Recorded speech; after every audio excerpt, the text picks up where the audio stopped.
नमस्कार दोस्तों, आज से मैं जेई मेंस और नीट के क्वेश्चंस जो है जेई मेंस और नीट के क्वेश्चंस स्टार्ट कर रहा हूं। मैंने जेई एडवांस के quantization of charge, electric force, electric field तक के क्वेश्चंस जो है वीडियो के फॉर्म में अपलोड कर दिए हैं। वो आप देख लीजिए प्लेलिस्ट में।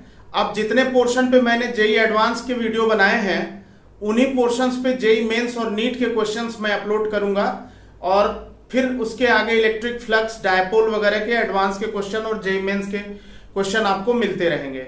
जेई मेंस और नीट का लेवल लगभग सेम है, तो ये कॉमन वीडियो रहेगा।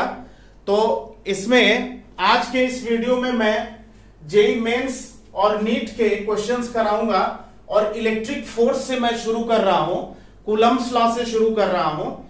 क्वांटाइजेशन वगैरह के क्वेश्चन मैं बाद में करा दूंगा इस पे। तो इलेक्ट्रिक फोर्स से हम शुरू कर रहे हैं, फिर इलेक्ट्रिक फील्ड वगैरह डिस्कस करेंगे।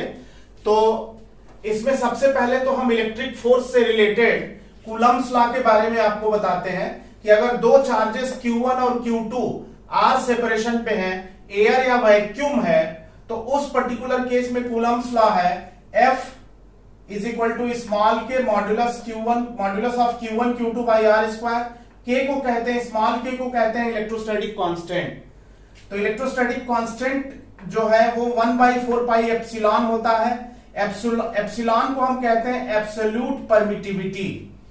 और इस इलेक्ट्रोस्टैटिक कांस्टेंट की वैल्यू SI और CGS सिस्टम में मीडियम और एयर या वैक्यूम के लिए अलग अलग होती है। जैसे 1/4 पाई एप्सिलॉन की वैल्यू SI सिस्टम में, यानी चार्ज अगर कूलाम में दिया हो, r मीटर में दिया हो, तो SI सिस्टम होगा। SI सिस्टम में अगर मीडियम है, जैसे दो चार्जेस Q1 Q2 है, इनके बीच पूरे स्पेस में डाइलेक्ट्रिक शीट डाल दी, मतलब ग्लास शीट डाल दी, ग्लास की पट्टी डाल दी, तो इन दोनों के बीच कितना फोर्स है? तो मीडियम प्रेजेंट है यहां पे। तो इस 1/4 पाई एप्सिलॉन की value 1/4 pi epsilon not capital के होगा। कैपिटल के को हम कहते हैं डाइलेक्ट्रिक कांस्टेंट और स्मॉल के को कहते हैं इलेक्ट्रोस्टैटिक कांस्टेंट। कैपिटल के को रिलेटिव परमिटिविटी भी कहते हैं। तो ये value 1/4 pi epsilon not epsilon r हो जाएगी। और अगर मीडियम प्रेजेंट नहीं है, यानी ये डाइलेक्ट्रिक, ये ग्लास शीट अगर हटा दें, तो यहां पे एयर या वैक्यूम प्रेजेंट होगा। तो एयर और वैक्यूम के लिए ये जो वैल्यू इलेक्ट्रोस्टैटिक कांस्टेंट की है वो ये वैल्यू हो जाती है 1/4 पाई एप्सिलॉन नॉट, और इसकी न्यूमेरिकल वैल्यू हो जाती है 9 × 10⁹ न्यूटन मीटर स्क्वायर पर कूलम स्क्वायर एयर के लिए। एप्सिलॉन नॉट को कहते हैं परमिटिविटी ऑफ फ्री स्पेस, और इसको कहते हैं एब्सोल्यूट परमिटिविटी, इसको कहते हैं रिलेटिव परमिटिविटी। अगर इसको इस वैल्यू से कंपेयर करें या इससे कंपेयर करें, तो हमारे पास एब्सोल्यूट परमिटिविटी की वैल्यू आ जाती है एप्सिलॉन 0 एप्सिलॉन r या एप्सिलॉन 0 कैपिटल के। इससे कंपेयर करने पे एप्सिलॉन की जगह ये है या ये है, तो इसको हम एब्सोल्यूट परमिटिविटी कहते हैं, इसको परमिटिविटी ऑफ फ्री स्पेस कहते हैं। ये रिलेटिव परमिटिविटी है, या दूसरा नाम डाइलेक्ट्रिक कांस्टेंट है। और एप्सिलॉन नॉट जो परमिटिविटी ऑफ फ्री स्पेस है उसकी वैल्यू होती है, एप्सिलॉन नॉट की वैल्यू होती है 8.85 10⁻⁻12 coulomb square upon newton into metre square. तो ये परमिटिविटी ऑफ फ्री स्पेस है, electric permittivity of free space. तो इस तरह से ये रिलेशन है, 3 परमिटिविटी है, इनमें ये रिलेशन एस्टेब्लिश होता है। तो ये कूलम्ब्स लॉ का स्टेटमेंट है बच्चों। अब अगर पूरे स्पेस में डाइलेक्ट्रिक भरा या डाइलेक्ट्रिक बिल्कुल हटा दिया, तो ये केस है। CGS सिस्टम में अगर देखें, CGS सिस्टम में यानी चार्ज अगर स्टैट कूलाम में दिया हो या इलेक्ट्रोस्टैटिक यूनिट ESU में दिया हो, तो इसकी वैल्यू मीडियम के लिए 1/K या 1/εr हो जाती है। यानी कूलाम का फार्मूला हो जाएगा CGS में 1/εr Q1 Q2 by r square. और अगर एयर प्रेजेंट है, मीडियम नहीं है, एयर है केवल, तो ये स्मॉल k की वैल्यू 1 रख देते हैं, तो फार्मूला हो जाएगा CGS सिस्टम में Q1 Q2 by r square dine. तो इस तरह से जो है ये चार तरह के वैल्यूज यूज की जाती हैं इलेक्ट्रोस्टैटिक कांस्टेंट के लिए। अब अगर कुछ पोर्शन में मीडियम है और बाकी पोर्शन में एयर या वैक्यूम है, दोनों का कॉम्बिनेशन अगर है, अगर डाइलेक्ट्रिक शीट या मीडियम का थिकनेस T है और इसका डाइलेक्ट्रिक कांस्टेंट कैपिटल K है, डाइलेक्ट्रिक कांस्टेंट अभी बताऊंगा मैं, डाइलेक्ट्रिक कांस्टेंट कैपिटल K है, मान लीजिए ग्लास की पट्टी है T थिकनेस की और Q1 Q2 के बीच की सेपरेशन स्मॉल r है, तो इस केस में कूलम्स लॉ में इफेक्टिव जो डिस्टेंस होती है वो r minus T plus T root के का होल स्क्वायर हो जाता है। ये इफेक्टिव सेपरेशन Q1 Q2 के बीच, इसका डेरिवेशन जो है थ्योरी वाले वीडियो में आप देखेंगे प्लेलिस्ट में मैंने कराया हुआ है। तो अब यहाँ पे r minus T plus T root के हो गया, ये कूलाम फार्मूला हो गया। जब मीडियम पार्शियली फिल्ड है, मतलब स्पेस जो है पार्शियली फिल्ड विथ मीडियम और बाकी में एयर है। अब थोड़ा सा डाइलेक्ट्रिक कांस्टेंट या रिलेटिव परमिटिविटी के बारे में जान लेते हैं। डाइलेक्ट्रिक कांस्टेंट हम कहते हैं बच्चों measurement of insulating conductivity of the substance, मतलब जो सब्सटेंस जितना ज्यादा कंडक्टिंग बिहेवियर होगा उसका डाइलेक्ट्रिक कांस्टेंट उतना ज्यादा होगा, जितना कम डाइलेक्ट्रिक बिहेवियर होगा उसका डाइलेक्ट्रिक कांस्टेंट उतना कम होगा। जैसे मेटल है, मेटल की कंडक्टिविटी हाईएस्ट होती है तो इसका डाइलेक्ट्रिक कांस्टेंट इनफाइनाइट होता है, लेकिन ग्लास का डाइलेक्ट्रिक कांस्टेंट आप देखेंगे तो 6 to 9 के बीच में होगा, क्योंकि उसकी कंडक्टिविटी कम होती है ग्लास की। तो इस तरह से हर मीडियम की कंडक्टिविटी अलग अलग होती है। एयर या वैक्यूम का डाइलेक्ट्रिक कांस्टेंट हमेशा 1 होता है, और बाकी दुनिया के जितने भी मटेरियल है, प्लास्टिक है, माइका है, फाइबर है, ग्लास है, केरोसिन ऑयल है, इन सब का डाइलेक्ट्रिक कांस्टेंट अलग अलग दिया रहेगा, वो क्वेश्चन में दिया रहता है। लेकिन डाइलेक्ट्रिक कांस्टेंट हमेशा 1 और इंफिनिटी के बीच में लाई करता है, 1 से कम नहीं हो सकता है, यानी नेगेटिव वैल्यू 0 या -1 -2 नहीं हो सकता। तो ये डाइलेक्ट्रिक कांस्टेंट है। Dielectric constant is the measurement of insulating conductivity of the substance. अब बात आती है कि ये जो फोर्स है इसका डायरेक्शन कैसे डिसाइड होगा। ये जो फोर्स हमने फार्मूला लिखा है इसका डायरेक्शन कैसे डिसाइड होगा, तो इसके लिए मैं थोड़ा सा यहां पे एक्सप्लेन कर देता हूं। ध्यान से देखो बच्चों, अगर हम फोर्स की बात करें, दो चार्जेस के बीच फोर्स की बात करें, तो उस पर्टिकुलर केस में पहले तरह का फोर्स है अट्रैक्शन का। अट्रैक्शन का फोर्स आप जानते हो बेटा, अट्रैक्शन का फोर्स हमेशा अपोजिट नेचर के चार्ज के बीच होता है। -q प्लस q के बीच अट्रैक्शन का फोर्स होगा। अगर हमें ए वाले चार्ज पर बी वाले चार्ज का फोर्स अट्रैक्शन का देखना है, तो अट्रैक्शन का फोर्स हमेशा away from the reference charge होगा। आपको इस पॉइंट पर चार्ज पर फोर्स देखना है तो ये रेफरेंस चार्ज हुआ, इस चार्ज पर फोर्स इसकी वजह से अवे फ्रॉम रेफरेंस चार्ज ये फोर्स हो जाएगा।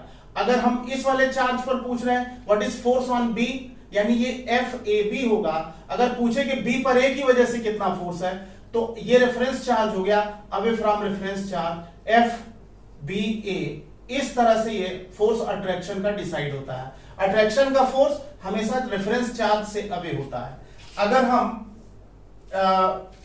इस तरह से अगर देखें, जैसे सपोज कर लो समझने के लिए कि यहां चार्ज -q है, यहां -2q है, यहां चार्ज कैपिटल Q है, तो कैपिटल Q पर इस वाले चार्ज का फोर्स जो कि अट्रैक्शन का है वो इधर होगा, और इस वाले चार्ज पर इसका फोर्स अट्रैक्शन का है वो इधर होगा। इस तरह से जो है अट्रैक्शन का फोर्स डिसाइड होता है। अब बात आती है रिपल्सन की। तो रिपल्सन अगर देखते हैं, अगर रिपल्सन के फोर्स का डायरेक्शन देखेंगे तो लाइक चार्जेस के बीच होगा।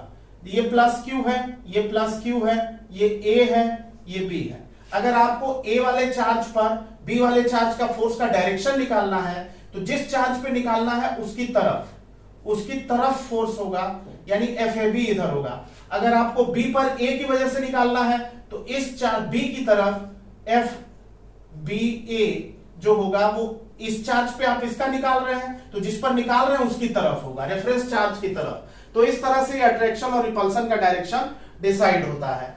तो ये कूलम्स लॉ का कॉन्सेप्ट था और उस पर बेस्ड फार्मूले थे।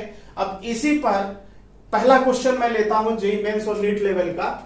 इसमें जेईई मेंस और नीट लेवल पे मैं प्रीवियस ईयर क्वेश्चंस भी साथ में लूंगा, साथ डिस्कस करूंगा, और जो आने लायक क्वेश्चन होंगे जेईई मेंस और नीट में पूरा कॉन्सेप्ट जो है उस पर बेस्ड क्वेश्चंस डिस्कस करूंगा।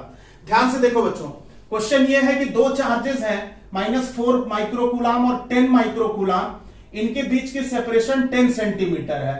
अगर इनके बीच में एक डाइलेक्ट्रिक शीट यानी कि एक नॉन कंडक्टिंग शीट जो है रख दी गई जिसका डाइलेक्ट्रिक कांस्टेंट 9 है और इसकी थिकनेस 5 सेंटीमीटर है, तो इन दोनों के बीच कितना फोर्स लगेगा?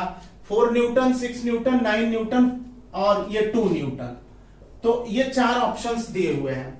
तो आपको सिंपली पार्शियल फील्ड के लिए है तो ये फार्मूला आप डायरेक्टली यूज कर सकते हो। 1/4 पाई एप्सिलॉन नॉट की value mod q1 q2 r minus T plus T root के। अगर ये इफेक्टिव सेपरेशन देखें r minus T plus T root के, तो r जो है वो 10 सेंटीमीटर है। 10 सेंटीमीटर का मतलब 0.1 मीटर। t जो है 5 सेंटीमीटर है तो 0.05 सेंटीमीटर, और यहां पे t रूट के है तो 0.05 रूट 9 जो है इसका डाइलेक्ट्रिक कांस्टेंट है। इसको सॉल्व किया तो 0.1, 0.05, 9 का 3 हो गया रूट के बाहर, ये मल्टीप्लाई कर दिया 0.15 हो गया। इसको सॉल्व कर लिया तो ये 0.2 आ गया, यानी कि इफेक्टिव सेपरेशन 0.2 हुई। अब इस फार्मूले को यूज कर दिया, ये वैल्यू मैंने आपको बताया 9 इंटू 10 टू द पावर 9, तो 9 into 10 to the power 9 Q1, 4 into 10 power minus 6 Q2, 10 into 10 power minus 6 divided by इन दोनों चार्जेस के बीच की सेपरेशन इफेक्टिव सेपरेशन 0.2 अभी निकाला था, 0.2 का स्क्वायर। सॉल्व कर लिया इसको, 9 न्यूटन आंसर आ गया, यानी कि थर्ड ऑप्शन जो है वो करेक्ट आंसर है। तो ये क्वेश्चन नंबर 1 था कूलम्स लॉ पे। अब क्वेश्चन नंबर 2 क्या है वो ध्यान से देखिए। क्वेश्चन नंबर 2 ये है कि दो चार्जेस हैं 4q और q, इनके बीच की सेपरेशन स्मॉल r है। एक कैपिटल Q चार्ज 4q से x डिस्टेंस पे रखा है और इस चार्ज पर लगने वाला इलेक्ट्रिक फोर्स 0 है। अगर ये capital Q charge 0 force experience कर रहा है तो ये डिस्टेंस x कितनी है? ये नल पॉइंट है। नल पॉइंट की लोकेशन क्या है? नल पॉइंट की डिस्टेंस 4q से कितना है? ऑप्शंस है 3r/2, 2r/3, r/3, r/2।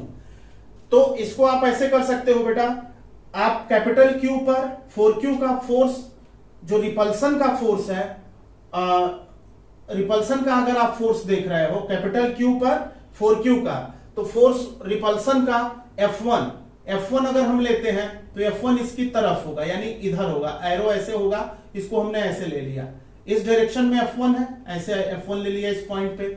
इस वाले चार्ज पर इस वाले चार्ज के लिए फोर्स r माइनस एक्स ये है, ये r है, ये x है, तो ये r माइनस एक्स हुआ। इस पर इसकी वजह से force q by r minus X का होल स्क्वायर। फिर से रिपल्सन जो है जिस चार्ज पे निकाल रहे हैं उसकी तरफ टुवर्ड्स रेफरेंस चार्ज या डेटम चार्ज होता है, इधर हो जाएगा। अगर रिपल्सन इधर होगा तो इसको हम F2 इस डायरेक्शन में ले सकते हैं। अब दिया हुआ है कि यहां पे नेट फोर्स 0 है, तो F1 माइनस F2 0 कर देंगे, तो F1 बराबर F2 कर देंगे। F1 है कितना? F1 है स्मॉल के 4q into capital Q by x square, 4q into capital Q by x square, और F1 जो है इतना है। F2 कितना है? F2 है small q capital Q upon r minus X का होल स्क्वायर। अब इसको सॉल्व किया तो q कट गया, k से k कट गया, तो ये 4/x स्क्वायर हुआ। 4/x स्क्वायर को हम 2/x का होल स्क्वायर लिख सकते हैं, और यहां पे 1 अपॉन r माइनस एक्स का होल स्क्वायर हुआ, तो ये हो जाएगा 1 अपॉन r माइनस एक्स का होल स्क्वायर। स्क्वायर कैंसिल कर दिया, तो अब ये आ गया 2/x is equal to 1 upon r minus X. Cross multiplication करके सॉल्व किया तो x की वैल्यू 2r/3 आ गई, यानी कि इसका जो आंसर है वो सेकेंड ऑप्शन है 2r/3। अगर ये कैलकुलेशन नहीं करना चाहते हैं तो हम नल पॉइंट की लोकेशन डायरेक्टली इमीडिएटली निकाल सकते हैं। हमें x निकालना है तो ये शॉर्टकट फार्मूला यूज करते हैं। x निकालना है तो r जो डिस्टेंस है दैट डिस्टेंस उसको डिवाइड करेंगे अंडर रूट। x निकाल रहे हैं तो x के अपोजिट चार्ज को रूट में ऊपर रखेंगे, और ये दूसरा वाला जो चार्ज है उसको नीचे रखेंगे और रूट के बाहर +1 कर देंगे। और जब ये q और q कट गया, इसको मैं इस वाले पोर्शन को थोड़ा इधर कर देता हूं, इस साइड में कर देता हूं। यहां पे देखिए, अगर